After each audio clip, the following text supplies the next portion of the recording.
नकल का दंड। एक बार जंगल में एक पेड़ पर एक कौवा बैठा था। सामने ही हरी भरी चरागाह में कुछ भेड़ें और मेमने चर रहे थे। तभी उड़ता हुआ एक उकाब आया। थोड़ी देर तक वह पंख फैलाए आकाश में मंडराता रहा, फिर नीचे की ओर आकर मेमनों के झुंड पर झपट्टा मारा और एक मोटे ताजे मेमने को उठाकर ले गया। कौवा यह देखकर आश्चर्यचकित रह गया। वह उस उकाब को उस समय तक देखता रहा जब तक वह नजरों से ओझल नहीं हो गया। उसके लिए उकाब का करतब बहुत ही रोमांचकारी था। वह उसके बारे में सोच सोचकर इतना उत्तेजित हो गया कि उसने स्वयं भी उकाब के समान ही शिकार करने का निश्चय कर लिया।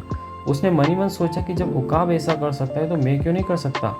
यह सोचकर वह हरी भरी चरागाह की ओर उड़ चला। कुछ ही देर में वह चरागाह में चल रही भेड़ों के सिर पर आकाश में उड़ने लगा और फिर किसी उकाब के समान ही वह एक बड़ी सी भेड़ पर झपटा। वह यह भूल गया कि उसके पंजे उतने शक्तिशाली नहीं थे जितने उकाब के होते हैं। नतीजा यह हुआ कि उसके पंजे भेड़ के बालों में फंस गए। उसने बहुत प्रयत्न किया अपने पंजों को भेड़ के बालों से निकालने का, मगर सफल नहीं हुआ।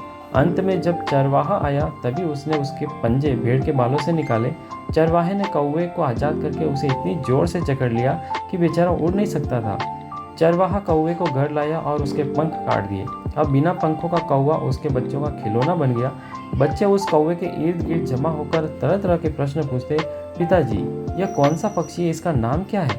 चरवाहा इन प्रश्नों के उत्तर में हंसकर कहता, अगर इससे पूछोगे तो यह कहेगा कि मैं उकाब हूँ, जबकि असलियत यह है कि यह मात्र एक कौवा है।